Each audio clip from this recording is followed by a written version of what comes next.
Story 1. I didn't specially order the food in spite, but one day I catered a huge order from a popular barbecue place and didn't tell the coworker who stole people's lunches, more than once from several people. When he came down to the break room and saw most of the company in there enjoying the food, he asked why nobody told him. I looked over at him and said, "We've been starving all week because someone keeps stealing lunches from the fridge.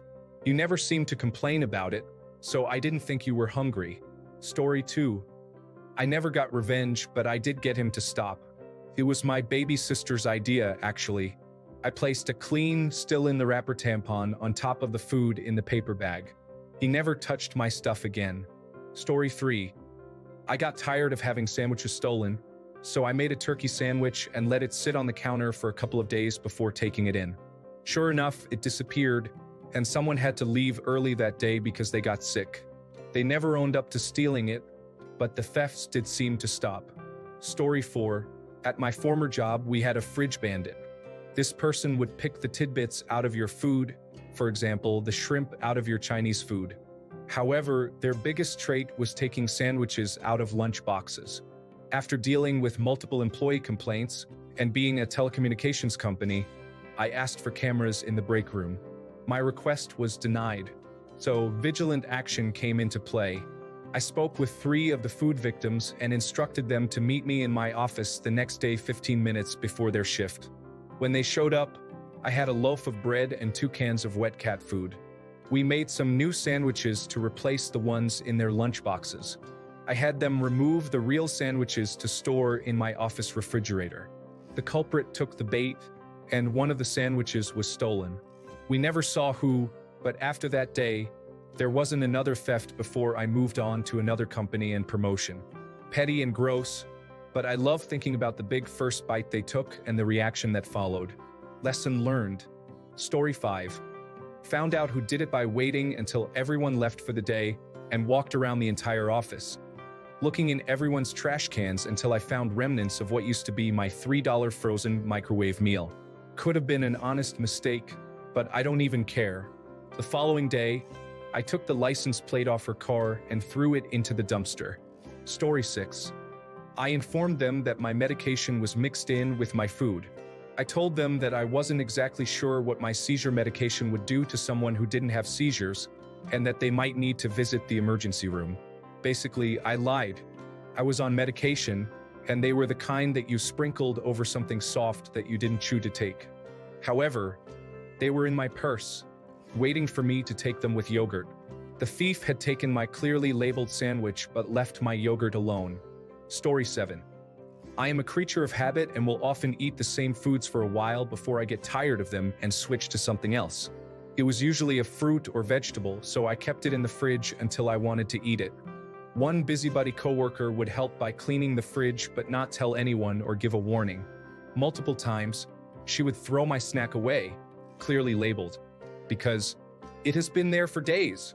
No amount of explaining that I just brought the same snack daily and indeed ate it daily would help.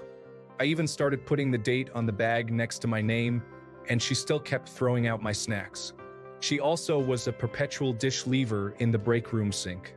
Maybe she used the same bowl every day and kept adding more bowls daily, but it really seemed like she would leave her dishes in the sink all week before cleaning them on Fridays before leaving for the weekend. So, I started throwing her dishes in the trash can on Thursday. Story 8. A guy at my old job was stealing food from fridges and was caught taking food from the kitchens too. We were a food manufacturing company. Our facilities manager restricted his passkey access, so he couldn't enter certain areas without supervision.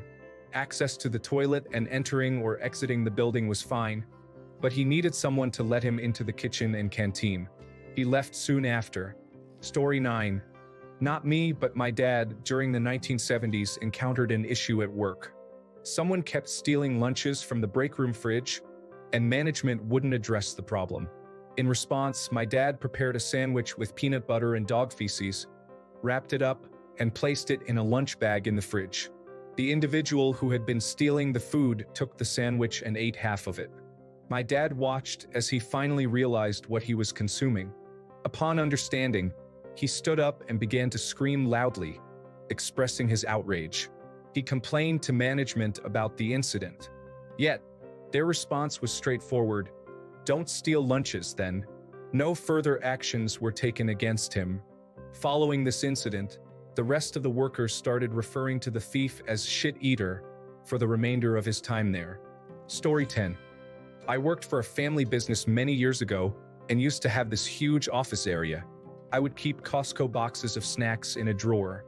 I noticed they were being taken, so I talked to the owners and convinced them to allow me to set up a hidden camera. I caught a cleaner on video coming to eat my snacks. Then, as he was eating, he was looking at my pictures, picked his nose, and possibly wiped it on my chair. I showed the video to the owners, and the guy was fired within a few minutes. Story 11. Closest I've had to this was when one coworker offered to pick up, not buy, food from a burger joint for everyone else. The guy comes back, and apparently the whole way back, he specifically ate my fries and only my fries. I didn't really get revenge. I just took his fries out of his hands, and there wasn't a lot he could do about it. Story 12. I like spicy food, really spicy food. I regularly put scorpion pepper on a lot of my dishes. I started making breakfast sandwiches, and this guy at work kept eating them. I asked him to stop, told him those were not communal because we do share coffee, creamer, and stuff like that, but told him I would be happy to prepare some for him since that is something I do. The next day, he comes in and heats one up, and I said nothing. That night, I made 2 burritos and put half of a scorpion pepper in each one, put my homemade habanero pepper salsa on them, and used a Carolina Reaper pepper hot sauce as well. After 30 minutes in the bathroom, he never ate my food again. Story 13. I made a blindingly hot curry. The funny part is that he had me dragged into the facility manager's office for booby-trapping my lunch. I ate a forkful like it was no big deal and then pointed out to the manager that if he was okay with stealing from his coworkers, then he'd definitely be okay with stealing from the company. They started doing random bag checks after that, and that guy always got his bag checked when it happened. Story 14. More than 25 years ago, I worked at a factory, and a few weeks prior, I started to notice a snack missing from my lunch. Some days it was just my potato chips, but it had started to become the cookie every day. Just one, as my wife would normally pack me two. I asked around and, of course, nobody knew anything. The only out-of-the-ordinary thing going on at the place was a very rotund and arrogant young man that had started about a month earlier, about the same time that I noticed bits of my lunch had gone missing. He had also said that it wasn't him, so I came up with a devilish idea. I made a big batch of chocolate chip cookies and brought them in for everyone to enjoy, except for 2 larger cookies that had an entire box of chocolate X-Lax baked face down into them, which remained in my lunchbox. It was the Wednesday before Thanksgiving, and my shift started at 11 p.m. that night.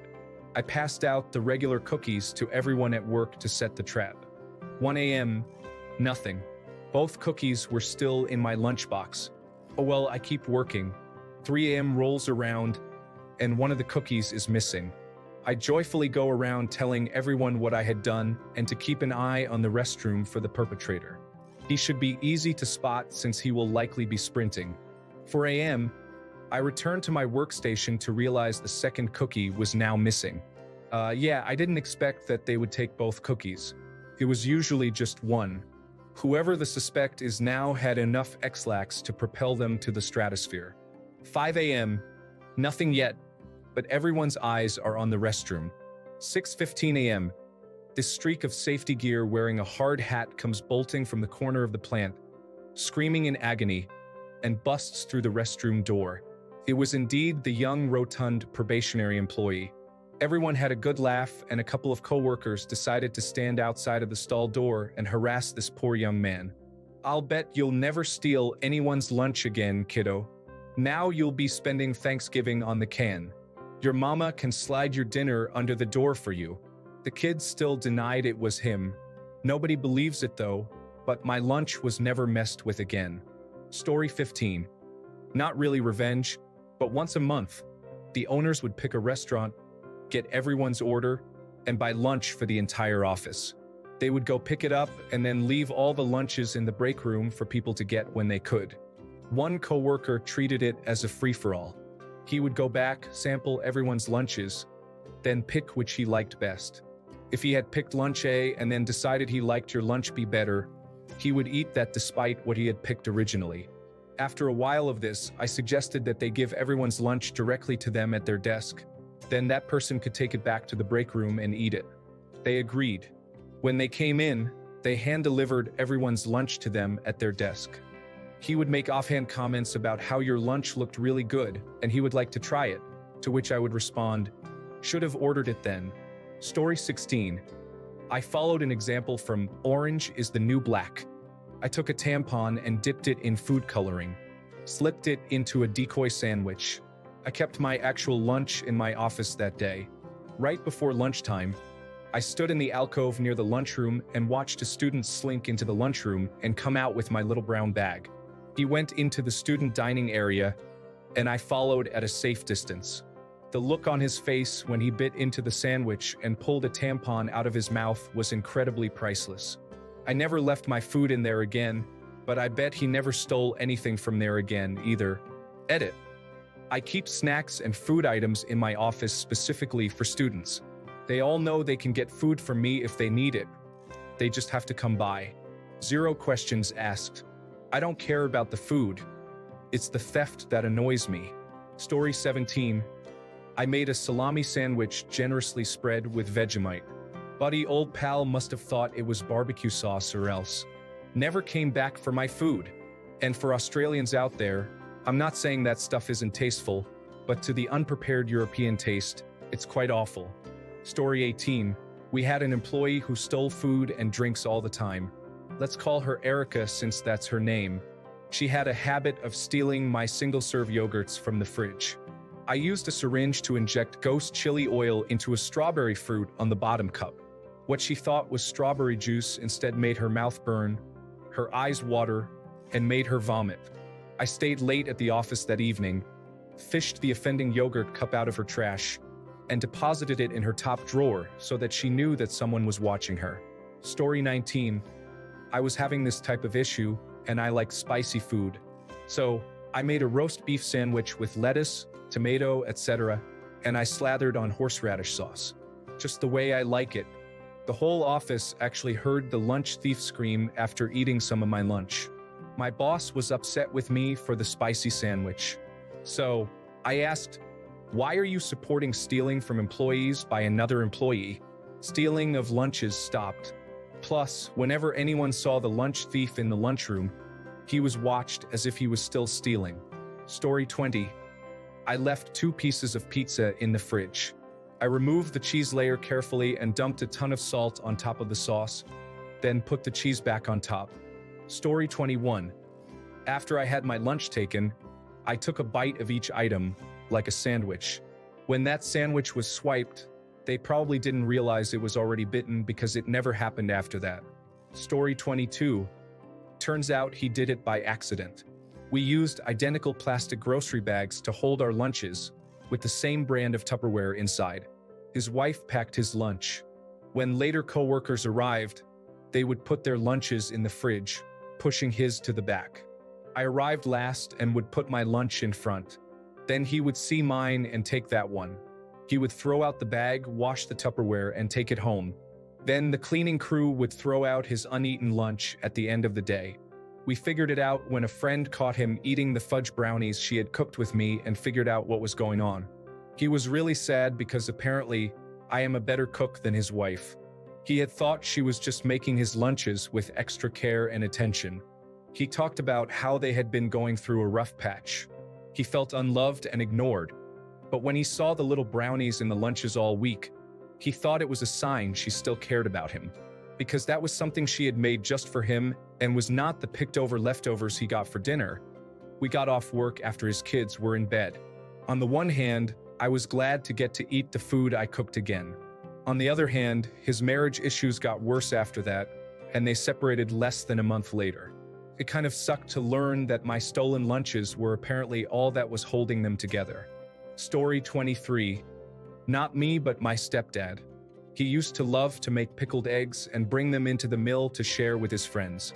He would have them in a huge jar, and he would make around 100 eggs at a time. They were stored in a communal fridge. He started to see a massive amount disappearing. So he started to put notes on the jar like, "Please ask before you take an egg." Still, tons of eggs were disappearing. He heard who was doing it, and the culprit was taking them home.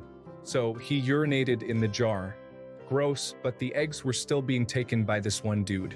So he waited until they were all gone, stood up in the lunchroom, and told the crew what he had done. Tons of laughs while the guy ran to the bathroom to vomit. Gross as hell, but no one touched his eggs ever again. Story 24.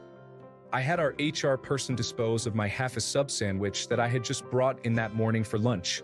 Being a smaller firm, I decided to take the high road and sent an email to everyone, hoping whoever took it had enjoyed it. 2 days later, I was called into a meeting with her, my manager, a vice president, and some other person. The purpose of the meeting was for her to inform me about our email policies and so on. After all that, she apologized for throwing it away and ended the meeting. Unkind thoughts towards you, B. Your overzealous management style has not gone unnoticed. I still find myself longing for some form of retribution.